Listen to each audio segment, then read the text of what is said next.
अस्सलाम वालेकुम एवरीवन। तो यहाँ पे ना मैं शाम को बना रही थी चाय। तो यहाँ पे इसके पापा ना मेरे लिए खारी लेके आए थे, क्योंकि ना मुझे ना ये बहुत ज़्यादा पसंद है। तो मैं ना इसी डब्बे में फिल करके रख लेती हूँ, क्योंकि ना इसमें एयर नहीं जाती ना, तो ये खस्ता रहते हैं। अगर ये मतलब ऐसे ही छोड़ दो ना पन्नी में बांध के, तो ये ना ड्राई मतलब ऐसे हो जाते हैं ड्राई ड्राई से। तो ये शाम के नाश्ते में लेके आए थे मेरे लिए चाउमीन और अपने लिए समोसे। तो यहाँ पे फिर उसके बाद मैंने ना खाने की तैयारी तो कर ली थी। फिर मैं यहाँ पे लगाई थी अपनी हाला के मेहंदी। तो पहले मैंने इसके हाथ कंप्लीट किए, फिर मैंने इसके पैरों में मेहंदी लगा दी। मेरा ना बहुत ज़्यादा मन था, इसके पापा तो मना कर रहे थे रहने दे, लेकिन मैंने कहा चलो अभी लगवा लेगी, फिर कहाँ लगा पाएगी। और ये मुझे देख के ना काफ़ी दिन से बोल रही थी मम्मा मुझे भी ऐसी मेहंदी लगा दो, तो मैंने लगा दिए। अभी हो चुकी है यहाँ पे नेक्स्ट मॉर्निंग, यानी कि हालांकि बर्थडे का दिन है। तो यहाँ पे मैं ना याशीन शेव करवा रही थी। तो यहाँ पे ना हालांकि गिफ्ट्स भी आ गए थे माशाल्लाह। तो इसी में से ही ना अम्मी ने बोला था ये वाली ड्रेस पहना देना।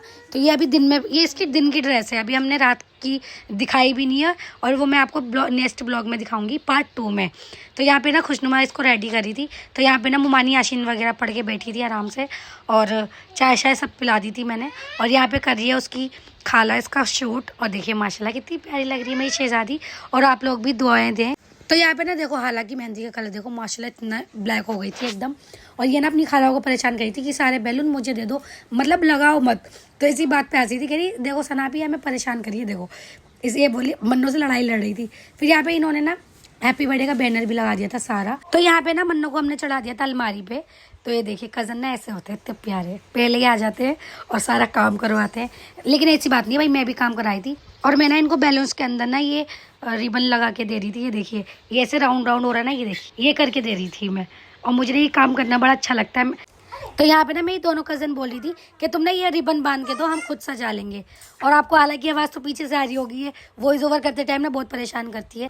और माशाल्लाह मेरे ये दोनों कज़न, मतलब मेरी सारी कज़न बहुत अच्छी हैं, लेकिन ये दोनों ना ज़्यादातर मेरे जैसे मैं कुछ भी DIY करना होता है, मुझे घर डेकोरेशन करना होता है ना, तो ये दोनों ना फर्स्ट पे होती हैं। और ये देखिए मुझे इतनी खुशी हो रही थी, मैं कुछ नहीं, बस मैं तो ना कुछ कुछ उठा के दे रही थी और सारा काम यही दोनों कर रही थी।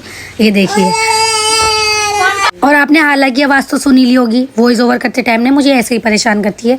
मुझे ना बहुत ज़्यादा मेहनत लगती है वॉइस ओवर करने में, क्योंकि ये ना इसको पता नहीं है ना, बीच में कुछ ना कुछ बोलती रहती है। और ये अपनी गुलाबों के लिए मैंने मंगवाए थे रोज़, क्योंकि ना मुझे ना इसका जो टेबल था ना उसे डेकोरेशन करनी थी। और मैं आपको नहीं पार्ट 2 में दिखाऊंगी हमने कैसे डेकोरेट की है। तो बस यहाँ पे ना ये इसकी टेबल भी सजा रहे थे। तो इनको ना डेकोरेशन की कमी इसी चीज़ से लग रही थी कि जैसे हाला बेबी गले ना, तो उसके लिए ना हम ऐसी ऐसी चीज़ें लगाएंगे। तो इसमें ना माशाल्लाह 3-4 चीज़ें थी, मैं अभी आपको दिखाती हूँ। ये निप्पल है, और एक पैर निकला है इसके अंदर, एक यूनिकॉर्न है, और एक झूला भी है। तो अब मैं मिलूंगी आपसे नेक्स्ट वीडियो में। यहाँ तो डेकोरेशन वगैरह चलती रहेगी, और अगर वीडियो अच्छी लगी हो तो लाइक कमेंट शेयर। अब मिलेंगे हम आपसे पार्ट 2 में। अल्लाह हाफिज़।